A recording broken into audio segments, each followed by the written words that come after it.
Oh my God, come check this out. Come check this out. A police officer hitting these guys up for a bribe. And I'm recording it.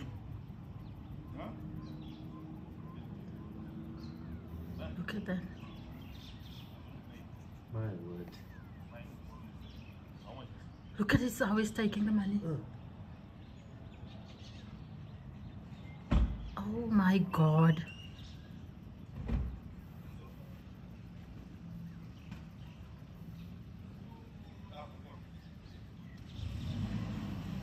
The hell? That is so disgusting.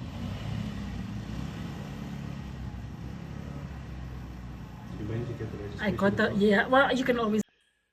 Uhulumeni bafethu akakhokhela amaphoyisa kahle. Amaphoyisa bafethu umsebenzi awusebenzayo mfethu unzima kakhulu ukuthi angahola imali engathini. Angazi ukuthi amaphoyisa ahola malini, kodwa ngizokwenza nje i-reference from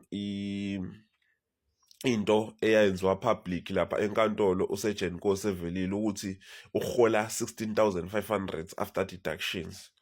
Leyo mali incane mfethu, incane. So ngizokhulumela ukuthi mhlawumbe let's assume ukuthi amaphoyisa ahola leyo mali.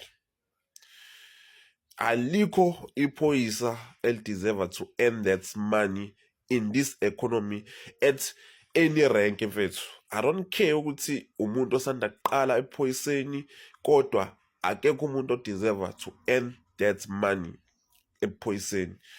And into engishiso lokho ukuthi ngeke ngizwe kuthiwa mfethu amaphoyisa are not even allowed to have ama-side hustle. They can't open other businesses eceleni ukuze ezokwazi ukuthi aziphilise. Mfethu labantu laba mfethu ama-temptations mfethu ahlezi around bona.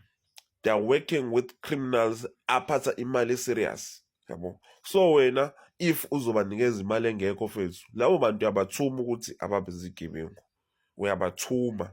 So bafethu amaphoyisa ajajele statement sokuthi leli phoyisa leli video ebonakala circulator kuma social media, iphoyisa lithatha amaphepha esingazi noma imali noma mhlawumbe ama documents alamadoda lawo.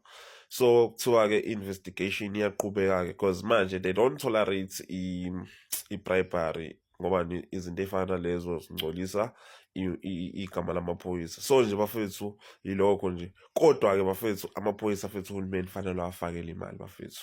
I know ukuthi imali mfethu ayinelisi, kodwa ke mfethu at least umuntu mnikeze into azobona ukuthi no, la my job is on the line, angenzi izinto ekanje. Manje le mali ababanika yona bafethu ayibabaqhatha nezigebengu, yabo. And on top of that kuthiwa nje hayi wena nje fanele usebenze kule economy, imali ayikho mfethu, yabo. Masikhuluma nje ngale mali yasho uSergeant Nkosi 16.5, it's so small bafethu ukuthi ungakwazi ukusurvive kahle nje mfethu kule economy. And yet wena mfethu you are not even allowed to open ama-side hustles.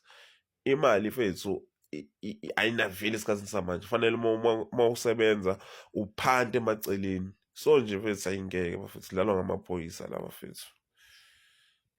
Hello Mzansi, welcome to Mgosi waseMzansi. Kune video letrenda kulapha enkundleni yokuxhumana yeliphoyisa lebonakala imise abobhodi lababili abahamba ngeskuta ibathathela imali ziyabasesha ekhwamini, yafaka sandla.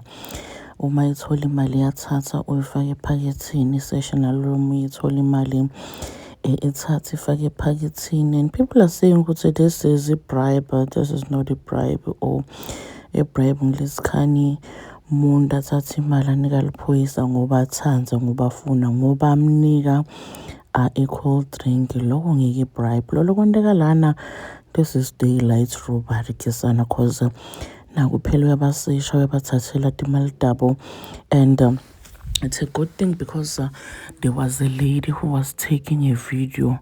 Le video isabalele lapha etingoleni tokuxhumana shema labaningi kakhulu bathi saze saphoqeka. We are so disappointed because amaphoyisa expecta ukuthi kube ngibo abantu labazivikelako. Ungamthemba njani umuntu lo nje ukuthi angakuvikela because uyabona ukuthi liphara leli phoyisa phela leli. Uma zakhona ekusesha umuntu amthathele imali. This is really, really embarrassing. Do comment your thoughts down on the comment section. Don't forget to hit the notification bell. I'll see you on the next one. I'm signing out. Goodbye.